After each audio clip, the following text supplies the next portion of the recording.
विभिन्न कार्यव्यस्तताका बावजुद उपस्थित हुनुभयो। राखेको थिए समाजवादी लक्ष्य प्राप्त। नेकपा माओवादी केन्द्रका थाई समिति सदस्य हकिकुल्ला खानज्यू मित्रलाई राष्ट्रिय गानका तयारी गर्न नेपाल कम्युनिस्ट पार्टीका पोलिटब्युरो सदस्य धन्यवाद। कार्यक्रम सञ्चालक थियो सबै राजनीतिक पार्टीका एवं सम्मानहरू, त्यसैगरी जनता समाजवादी अध्यक्ष लुम्बिनी प्रदेशको हुनुहुन्छ, नेपाल कम्युनिस्ट पार्टीका पोलिटब्युरो यादवज्यू, त्यसैगरी केन्द्रीय सदस्य मधु शासन ग्रहणका लागि अनुरोध गर्दछु। त्यसैगरी मैले हजारौं लाखौं कार्यकर्ताहरू, नेताहरू र करोडौं जनताको साथ भएपछि मात्रै हामी विजयी हुने हो। मलाई लाग्छ एउटा नयाँ आन्दोलनको सुरुवात गरिएको छ।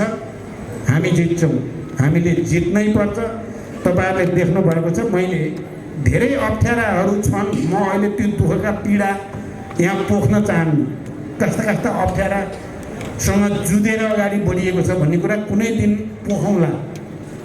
तर आज के भन्छु भने ती सबैभन्दा ठुलो कुरो राष्ट्र हो, सबैभन्दा ठुलो कुरो जनता हो, सबैभन्दा ठुलो कुरो समाजवाद हो, सामाजिक न्याय हो, सुशासन र समृद्धि हो भनेर मैले आफूलाई भन्नुहुन्छ भने यो उमेरमा कुनै युवाभन्दा कम छैन। म 2-4 घण्टा सुतेर बाँकी समय सम्पूर्ण रूपले देश र जनतालाई सुशासन र समृद्धिलाई दिएको छु। त्यसकारण तपाईहरु सबैले पनि एकपटक फेरि आन्दोलनको निम्ति, क्रान्तिको निम्ति, किनकि निराशा बाँड्न खोजिएको छ। अहिले विप्लवजीले भने जस्तो केही हुँदैन, केही गर्न सकिँदैन भन्न खोजिएको छ र केही हुँदैन, केही गर्न सकिँदैन, सबै बिग्रे, सबै खत्तम। त्यसैगरी जनता समाजवादी पार्टी लगायतका सबै खालका शोषण उत्पीडनको अन्त्य गर्ने, सबै खालका भेदभावलाई समाप्त गर्ने र सबै खालका समाजमा रहेका विकृति विसङ्गतिलाई उन्मूलन गर्ने, यी सबै गरेर हामी जनतालाई सुखी बनाउन चाहन्छौँ। शिक्षाको क्षेत्र होस्, स्वास्थ्यको क्षेत्र होस्, रोजगारीको क्षेत्र होस्, देश विकासको क्षेत्र होस्, गाउँ गाउँको विकासको क्षेत्र कुरा होस्, या जनतालाई सुखी र समृद्ध बनाउने कुरा होस्, देशबाट लाखौँको सङ्ख्यामा विदेशमा जान बाध्य भएकाहरूलाई यही देशमा रोजगारी दिनका लागि त्यस्तो व्यवस्थापन गर्ने कुरा होस्, यी सबै कुराहरूको सन्दर्भमा पनि हामीले बसेर नेपाली विशेषताको समाजवादको खाका तयार गर्नुपर्ने आवश्यकता छ। सबै राजनीतिक पार्टीका एवं सम्मानहरू, त्यसैगरी जनता समाजवादी हाम्रो साझा दुश्मनको विरुद्ध हामी लडौँ। दलाल पुँजीवादको विरुद्धमा लडौँ, भ्रष्ट तत्त्वहरूको विरुद्धमा लडौँ, कमिसन खोरहरूको विरुद्धमा लडौँ, मानव तस्करहरू हाम्रो दिदीबहिनीलाई बेचेर खाने मानव तस्करहरूको विरुद्धमा लडौँ। नेपालमा श्रमिक जनतामाथि अहिले पनि जातीय विभेद गर्ने तत्त्वहरूको विरुद्धमा लडौँ।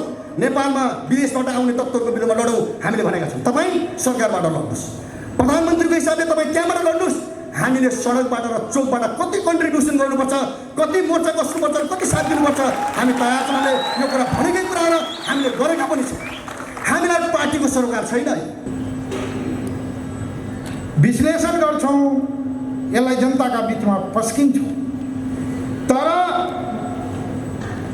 साँच्चीकै त्यसका त्यो क्रान्तिका अन्तर्य या प्रमुख जुन उद्देश्य थिए, आम नेपालीका जनताका जीवनमा आमूल परिवर्तन, त्यो अहिले पनि भएको छैन। हामीले राजनैतिक रूपमा